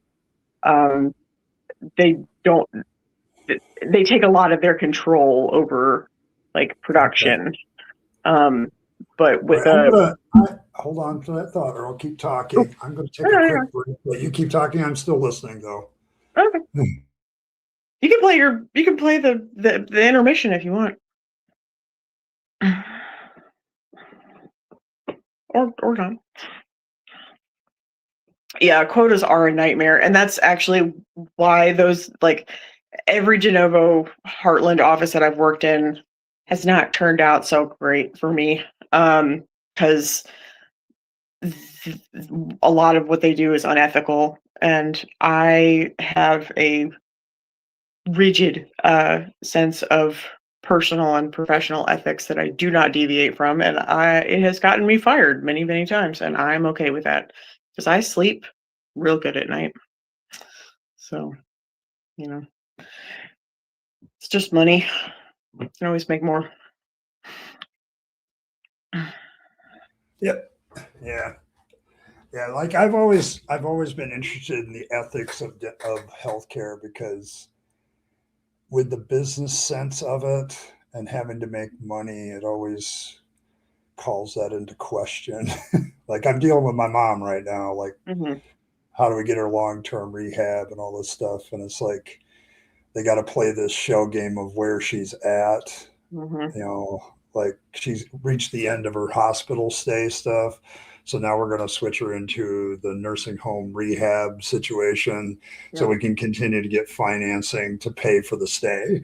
Like, Right. Well, and they have a lot of facilities now where they have progressive, um, uh, let's say, like, overarching kind of care, right? So you can get your 55, like, young, brisk still, but want to live in a older community, so you start there, and then something happens to them, and then they have somebody that steps in and, like, just checks on you, and then you go a little further, and then you have somebody that actually kind of, like, lives in a little ensuite with you, and then you have, like, total care where you have, like, a designated person or whatever, although there's never enough of them, and I've had, my mom used to work in old folks' home, and has seen the horrors of, but also seen the good sides of it too, and the way that those progressive ones are structured tend to be pretty good. yeah, but it's me and my daughter are the primary care people for my mom. So it's like we're talking back and forth on how to handle all this. And I'm like, well, today you're going to have to switch her over to something else because it's going to run out and she's not ready to come home yet. So you got to figure out something. And she's like, yeah, I know. I've got all her paperwork. We're good. So Gen X and millennials are millennials more so are about to get a real dose of holy fucking shit. Okay. No wonder we don't have fucking anything. Because this is why we can't have nice things. This is why we can't have nice things. Because we're all about to be in the position where we're going to be taking care of our boomer parents, while not having, like, a house. Not true. Not true. Not true. I've never sent this email. I have no idea what you're talking about. I got to give Azzo shit for a minute. Oh. Yeah, he's around. He's around. But yeah, like I just don't, because I studied how public financing and what we've financed over the years, and it's always shifted with the boomers, like what they want, what they need. It shifts with them. I'm so ready for boomers to die in a video game. It's like, this is why we can't have nice things. Like, right. My generation is probably the last generation that could actually probably afford a house. Yep. For the most part. Like, it's like, and it's like, thanks, boomers. Yep. And my daughter has her own and her husband, but it's because my mom gave them a very sweet deal, to get it. Otherwise, I'm like, could you have afforded this outside of this? Oh, hell no, it's not going to happen. Yeah. So oddly enough, I've had 3 houses, and a boat that I could live on if I wanted to. But divorce is a hell of a drug. So. Yeah, right. I can see that too. See, and it hasn't been good for the boomers either because they've created all these rules for themselves. So some of them get the benefits and others don't. And it's Well, like, yeah, they've hoarded so much wealth, and I read an article recently, I think it was in the Atlantic, about how the like Gen X and millennials, like, we're hoping that maybe, like, when our boomer parents die, that we'll get some inheritance or something. But the way that the Trump administration is and is draining their assets, like, that ain't gonna happen. Like, they're not gonna have any money when they're dying.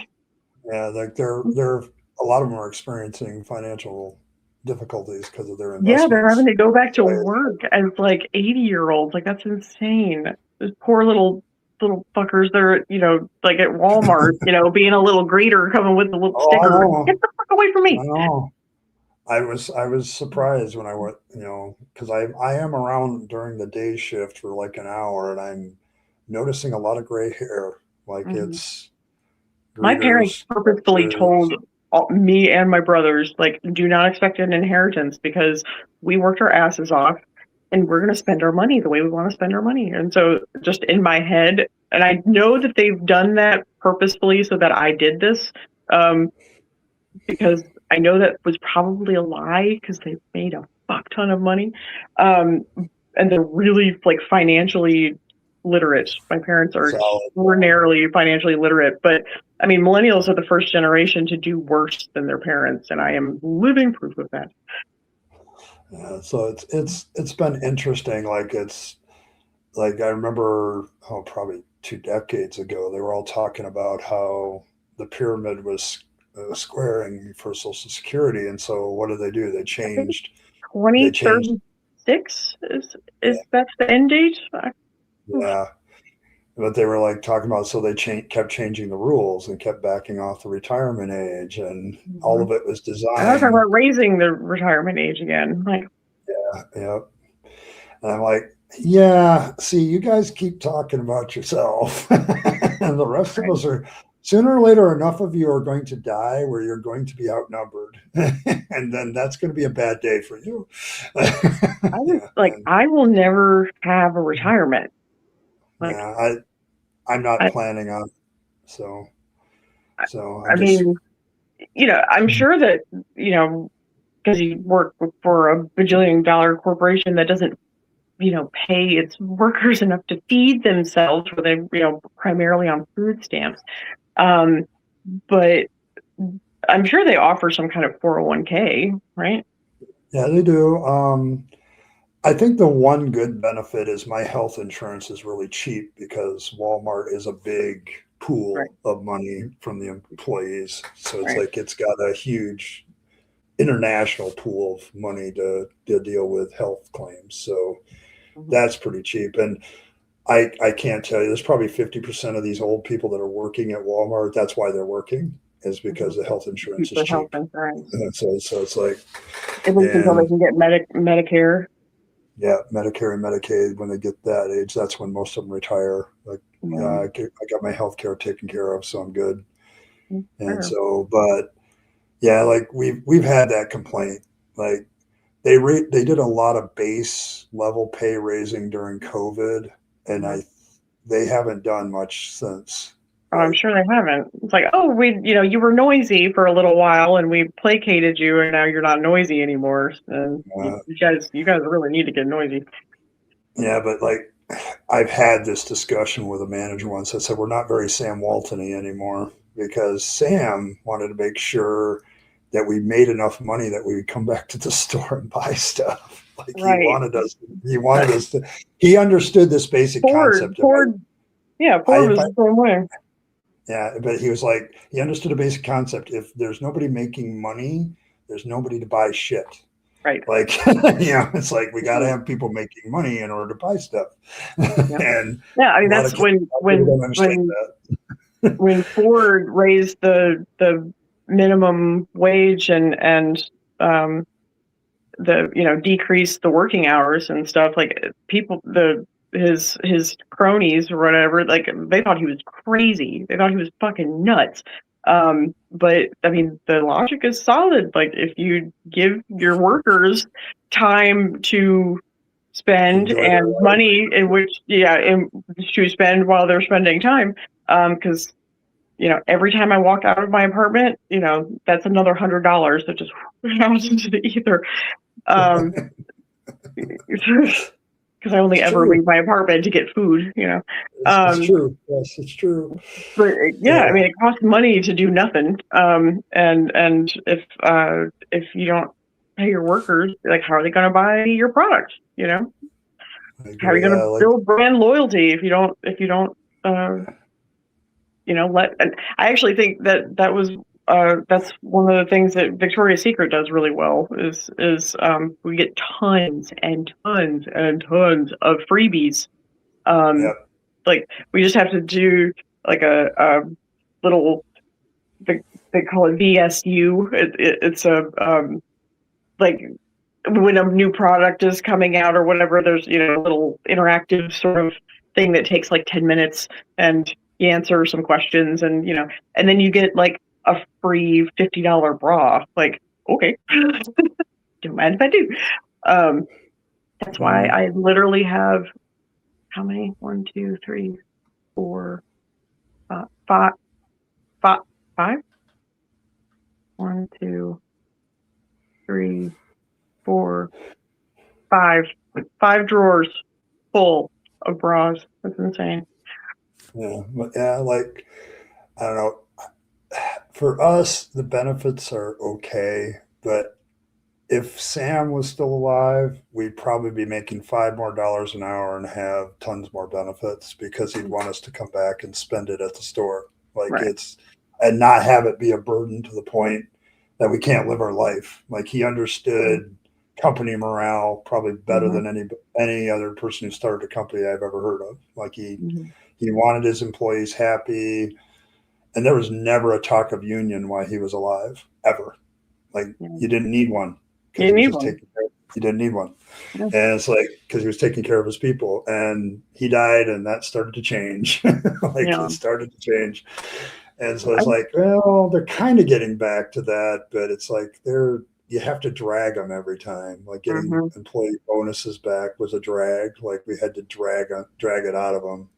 To get a bonus that's like a third of what I used to get when I worked back in '99. Like, people say, I've been considering starting a union, a hygienist union in North Carolina, because we've got private equity that's coming in, that's taking over fucking everything. We've got these assholes, any fucking dipshit coming out of Silicon Valley with some new fancy app for temps to find work, and these motherfuckers are 1099ing us illegally in this state, and like, my patience is gone. It's evaporated. Earl has no more patience left. None. Zero. None. Zero. Zip. No fucks left to give. The field did not generate any fucks at all. Okay. My give a shit is all the way to fucking broken. I am so done with these motherfuckers. So done. I actually got rid of. It's not easy, because it was the primary app that I used to find work, because it had the biggest, like, they came in and built like a stronghold in this area, and so most of the people used GoTo, but they came out with a new a new terms of servicey thing that they wanted me to sign, and I can't, because I want to haul their asses into court and give me my fucking money back. They've now stolen like hundreds of dollars from me, from offices that have like done awful shit to me, and then they take the office's side, even though according to their own policies I did nothing wrong. But the dentist doesn't like my whatever. And like, even though all of their patients are happy, the staff is happy, like, you know, it doesn't matter because matter. I think what he's fearful of. Okay, I've got a very popular, very good hygienist. That hygienist is going to eventually come back and ask me for more money, and I can always get No, somebody else. that's not how that works. That's not at all how that works. It's strictly because these brand new baby dentists like can't just deal with somebody for like 8 hours. They You can't know, do that. They really yeah, can't. it's literally their emotional intelligence is in negative digits. It's just it's that these motherfuckers are so entitled that the money. I mean, I'm there to save them money, right? Because otherwise they would have to cancel all of those patients, and that isn't just cleanings. That's all of the treatment that I find when they're in my chair, because that's how dentists stay busy, right? Is if you don't have an active, growing, healthy hygiene program, then dentists are sitting twiddling their fucking thumbs, and they're expensive. And it's very expensive for them to sit and twiddle their thumbs. And so, but these motherfuckers are fine canceling like the rest of my day, right? So canceling patients that are actively on the schedule because reasons, you know, I look funny. I don't know. Like I didn't do anything wrong. They just don't like the way I look. Yeah, it's that North Carolina thing. It didn't used to be. That's the thing. This is new. This is new. So is it like, I've been practicing for 15 years, and I have not been treated as poorly as I have in this last year. It's because when you put a motherfucker who normalizes cruelty that's probably as president and makes it normal for, you know, for people to behave like, I mean, these people are lying like to my face. Like I didn't know that you could like look at somebody's eyeballs and that they could just like spew bullshit at me, knowing that I know it's bullshit, right? Like, and they say it anyway. Like it's truly psychopathic behavior. It's just it's antisocial to the it's like nth degree.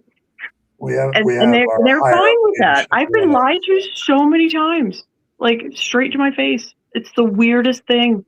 Like we're supposed to, like we're healthcare workers. We're supposed to have higher ethics than this. It's been exceedingly disappointing. Yeah, it's like I've been thinking about this because like we've been all talking about the atheist community lately, and it's like, you know, I make an observation. We are more hostile than we used to be, and I feel like it's a reaction to the environment. Like it's the environment's being hostile to us, so we feel like we have to be hostile back. And so I think that's a lot of it. We should be gentle with each other, and yeah, we're not. Like it's not an issue to get shouting match over, and you're like, why are we shouting about this? This is not an issue to shout about, you know. But we're in an environment where it's considered proper if somebody asks you a question that's uncomfy, you just call them a name. Like you don't actually deal with the question. I've heard the N slur and the F slur more in this past year than I have in my whole life. People will call into the left-leading shows or whatever and just like trying to get their stream shut down. Like it's just like I just look at it. I mean, like, who raised you? Like, were you born in a barn? Like, what the fuck? Civility is not a thing anymore. The farm animals have better manners than this. Like this is just obscene. It ain't fitting. God damn it! It ain't fitting. But yeah, like because it's like the technique of Trump. Like whenever Trump gets cornered by a question he doesn't like, he insinuates something about the person and walks it off. Like he doesn't deal with the question. Like I just saw him do that today. Like every day you can get him doing that with reporters. Yep. Like he calls somebody an old has-been today. Like, what are you listening to that has-been for? And it's like, you didn't answer the question. Like the question was a legitimate question. So, but yeah, it's like, it's a technique and now everybody's doing it because it's acceptable. It's socially acceptable. So it's like, That's my theory, and I'm sticking to it. Because Yeah. I have always looked like this. I have always been a weird little person. Like, my career has been fine up until this The last past year. couple years. You Yeah. know, Yeah, I can see it. Like I don't know if I've experienced that. I'm just a big man, so I get enough weird shit from that. But like mostly what I get is people see me coming and like move completely to the other side of the street. I'm just like, I've had that all my life, but still, it still bothers me. Like, what am I? You know, I just get stared at a lot. I'm okay with that. yeah, so it's like it's scary, I guess.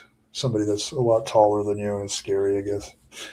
My dad was 6'3", my brother's 6'4", my Yeah, cousin's so 6'4". you're used to it. Like, but some of the people I run into, they're not used to it, and they're like, it's like, oh, big person. Really? Yeah. Do they make them short up in Michigan? Yeah, it depends on the person. I thought Like they were Scandinavian types that were. Oh, we have that. We also have like one of my Germanic. coworkers is 1 inch higher than she needs to be a dwarf. So she's that short. So My mom's family is all very short. My mom was the tallest of her whole family, and she's only 5'4". yeah, so it's like it's around. Like I have a couple coworkers that are 5'3", 5'2". So they work with me, and then I've got other guys that are a lot shorter than me too. I'm like, yeah, okay. Mm-hmm. Probably the Dutch genetics skipped a generation or something. So, but yeah. Didn't get breastfed. Nestle came in. Yeah, something. Some sort of chemical.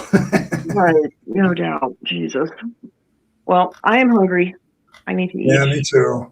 I was going to say we can sign off. This has been a great stream, though. I may continue to do this at the end of the month, just to touch base with everybody on a personal level instead of in the chat all the time. You know, it's like so. I might put in a poll.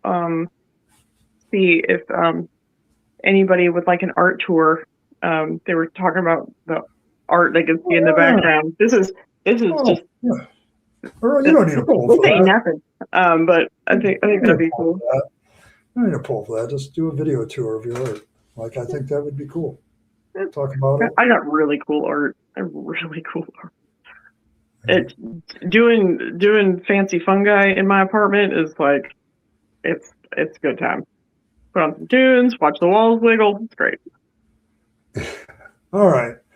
Well, let's call it a night, Earl, and we'll pick it up on Monday, June 1st. Indeed. Sounds good. All right, Fluffle. You be good. Yeah, you too. I'm going to close out here. All right, folks. Thanks for stopping by. Appreciate all of you. I don't have all my normal video stuff caught up because I had to keep open spaces for all the people that might come in. So I'm just going to give you one of the new ones from Earl and say thank you all for stopping by. Appreciate all of you. Hope everybody had fun tonight, just discussing what interests them. Did a little religion, but not a lot. So thank you for that. Appreciate it. May Fangs nibble on all of your hearts. May he purify all of you, all of your vegetables from religious corruption. You know, if you need anything, just look into the eyes of Fangs. You get all the warm fuzzies, do all the carrot stuff, circumcised carrot stuff, or whatever religious ritual you need. And all of that, nom nom, everybody, thank you much. So, but appreciate all of you. And as always, live your best life. You only get one go around and then it's over. So you want to take all your time, money, and opportunities, give them to yourself, the people you love and care for, and to make this a better world. You'll be happier if you do. And as always, folks, thanks for stopping by, and I will catch all of you next time on Monday. See you then for another fireside chat. See you then.